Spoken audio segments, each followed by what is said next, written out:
देखंतु मार्च 8 तारिख रे सुभद्रा योजनार जो परवर्ती किस्तिर टंकाटी दियाजिबो एई किस्तिरे क्यों माने टंका पाइबे जहाँकि आपनको मु पूर्वरु मध्य जणै सारिछि। जो माने से भिडियोटी को देखि नांती से भिडियोटी को जाईकि देखि नियंतु। आज किंतु आपनको मु आउ गुटे अपडेट जहाँकि जणैबा पई जाउछि जोटा कि आपनकर ए जो सुभद्रा योजनार टंकाटी मार्च 8 तारिख रे दियाजिबो एई किस्तिरे क्यों माने टंका पाइबे नाही। अर्थात सरकार तरफ क्यों मानू मार्च 8 तारिख रे सुभद्रा योजना अधीन टंकाटी दिज्व ना अर्थात क्यों माने टंकाटी पाई परिबे नाही। देखंतु केही भी आपणकर ए जो अपडेट मु जनइबी कौनसी यूट्यूबर जहाँकि यूट्यूब माध्यम रे ए अपडेट जणै नाहंती किंबा सेमाने मध्य ए अपडेट जानि नाहंती। ए भिडियोटी को देखिला परे सेमाने मध्य ए अपडेट को जानिकी यूट्यूब माध्यम रे वीडियो गुडी को पोस्ट करि पारंती। देखंतु आपणଙ୍କୁ मु आज जो तथ्यटी जनइबी आपण माने सेही तथ्य गुडी को जानिला परे कन्फर्म हे जबे जे आपणଙ୍କୁ आसंता मार्च 8 तारिख रे काहे कि सुभद्रा योजना अधीन रे टंकाटी दिया जिवो नाही। तेबे देखंतु आपण माने पूर्वरु मध्य जानि सारिचंती जे सरकार तरफरु जेतेटा भी किस्तिर टंकाटी दिया जाउची। देखंतु सेही किस्तिरे बहुत सारा महिला माने बात पड़ुचंती। फास्ट किस्तिरे मध्य बहुत सारा महिला जाकी बात पड़ुचंती। 2 नंबर किस्तिरे मध्य सरकार तरफरु टंकाटी दिया जायछि किंतु देखंतु फास्ट किस्तिरे जो माने टंका पाइथिले 2 नंबर किस्तिरे मध्य से माने जाकी बात पड़ुचंती। जो माने आपनकर 2 नंबर किस्ति एवं फास्ट किस्तिरे टंका पाइचंती से माने जाकी 3 नंबर किस्तिरे मध्य बात पड़ुचंती। सेति पई देखंतु एई जो आपनकर 4तम किस्तिर टंकाटी आसीबो एई किस्तिरे जो माने आपनकर पूर्वरु टंका पाई आसंती सेई माने मध्य बात पड़िबा पई जाउचंती।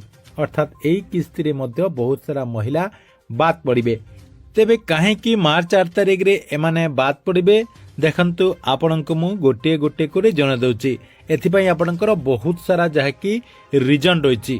देखंतु फास्ट रीजन होउची देखंतु पूर्वरु आपनकर जो आधार कार्ड रहिछि सेई आधार कार्ड टी बैंक अकाउंट रे लिंक थिला सेति पई आपण माने पूर्वरु टंकाटी पाई आस्तिले।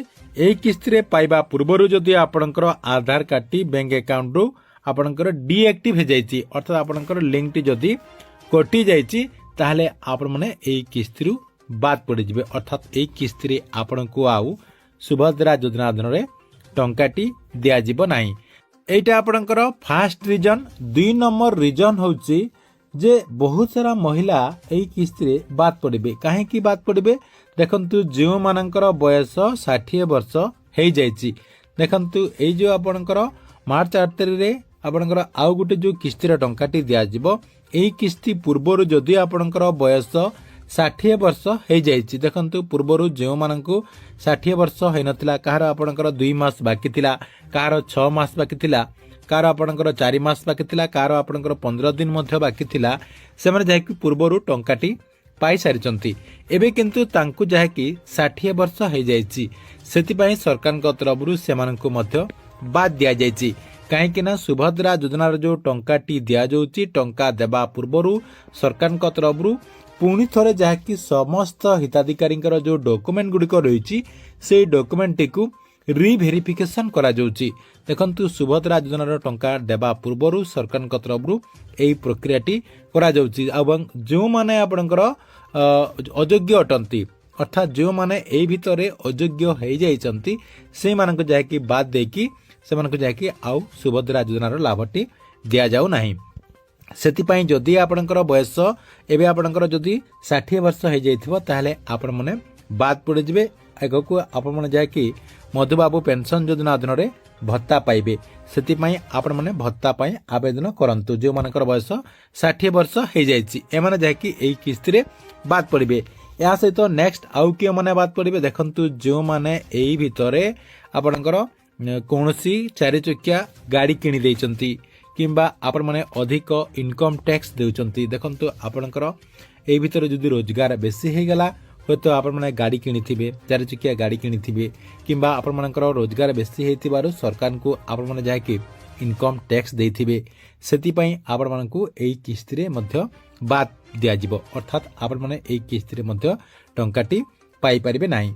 या सहित आउ कियो मानकु बात दिया जिवो देखंतु जो माने ଆପଣଙ୍କର ଏଇ ଯେଉଁ ଧାନ ମଣ୍ଡିରେ ଧାନ ବିକ୍ରୟ କରାଯାଉଛି, ଧାନ ମଣ୍ଡିରେ ଯଦି ଆପଣମାନେ ଅଧିକ ଧାନ ବିକ୍ରୟ କରିଛନ୍ତି, ଅର୍ଥାତ୍ ସରକାରଙ୍କ ତରଫରୁ ଯେଉଁ ଧାନ ମଣ୍ଡିରେ ଧାନ ବିକ୍ରୟ କରାଯାଉଛି ସେଇ ମାଧ୍ୟମରେ ଯଦି ଆପଣମାନେ ଅଧିକ ଧାନ ମଣ୍ଡିରେ ଯଦି ଧାନ ବିକ୍ରୟ କରିଥିବେ ତାହେଲେ ଆପଣମାନେ ମଧ୍ୟ ଏହି କିସ୍ତିରେ ବାଦ୍ ପଡ଼ିଯିବେ। ଯାହାକି ପୂର୍ବରୁ ବହୁତ ସାରା ମହିଳା ଏହି କିସ୍ତିରେ ଏମିତି କରି ଯାହାକି ବାଦ୍ ପଡ଼ିଛନ୍ତି।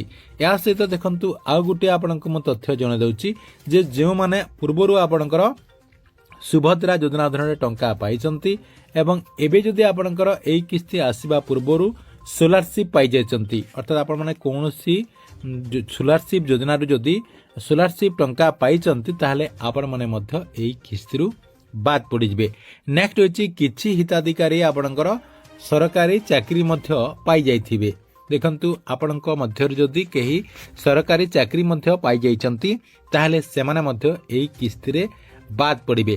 କହିବାକୁ ଗଲେ ସୁଭଦ୍ରା ଯୋଜନାର ଯେଉଁ ଗାଇଡଲାଇନ୍ ରହିଛି, ଗାଇଡଲାଇନ୍ ବାହାରେ ଯେଉଁମାନେ ରହିଥିବେ ଏବଂ ଯେଉଁମାନେ ଆପଣଙ୍କର ଏହି ଭିତରୁ ସେଇ ଗାଇଡଲାଇନ୍ରୁ ବାହାର ହୋଇଯାଇଥିବେ ସେଇମାନଙ୍କର ଡକୁମେଣ୍ଟଟିକୁ ଭେରିଫାଏ କଲା ପରେ ସରକାରଙ୍କ ତରଫରୁ ସେମାନଙ୍କୁ ଯାଇକି ବାଦ୍ ଦିଆଯିବ।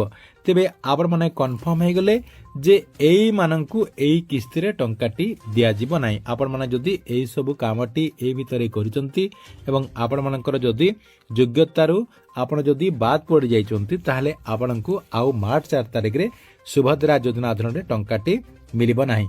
ତେବେ ଆପଣମାନେ କନଫର୍ମ ହୋଇଗଲେ ଯେ କେଉଁମାନଙ୍କୁ ମିଳିବ ନାହିଁ ଏବଂ କେଉଁମାନଙ୍କୁ ମିଳିବ ତାହା ଜାଣିବା ପାଇଁ ହେଲେ ଆମର ଏହି ଚ୍ୟାନେଲରେ ଆଉ ଗୋଟିଏ ଯାହାକି ଭିଡ଼ିଓ ରହିଛି, ଆପଣ ଯାହାକି ସେଇ ଭିଡ଼ିଓଟିକୁ ଦେଖିକି ଏବେଠାରୁ ମଧ୍ୟ କନଫର୍ମ ହେଇଯିବେ। ଏହି ଦୁଇଟା ଭିଡ଼ିଓ ଆପଣମାନେ ଯଦି ଦେଖିଦେବେ କେଉଁମାନେ ପାଇବେ ଏବଂ କେଉଁମାନେ ପାଇବେ ନାହିଁ ପୁରା ଇନଫର୍ମେସନଟି ଜାଣିପାରିବେ। ସେଥିପାଇଁ ଭିଡ଼ିଓଟିକୁ ବିନା ସ୍କିପ୍ କରିକି ଶେଷ ପର୍ଯ୍ୟନ୍ତ ଦେଖନ୍ତୁ।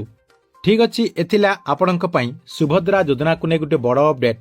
ଆପଣମାନଙ୍କୁ ଭିଡ଼ିଓଟି କେମିତି ଲାଗିଲା କମେଣ୍ଟ ବକ୍ସରେ ନିଶ୍ଚୟ ଗୋଟେ କମେଣ୍ଟ କରନ୍ତୁ ଏବଂ ପ୍ରତ୍ୟେକ ଦିନ ଗଭର୍ଣ୍ଣମେଣ୍ଟର ନୂଆ ନୂଆ ଯୋଜନାଗୁଡ଼ିକର ଇନଫର୍ମେସନ୍ ଗୁଡ଼ିକ ଜାଣିବା ପାଇଁ ଚାହୁଁଥିଲେ ଆମର ଏହି ଯେଉଁ ଚ୍ୟାନେଲ୍ ରହିଛି ଏହି ଚ୍ୟାନେଲ୍ଟିକୁ ସବସ୍କ୍ରାଇବ୍ କରିକି ରେଗୁଲାରଲି ଦେଖୁଥାନ୍ତୁ।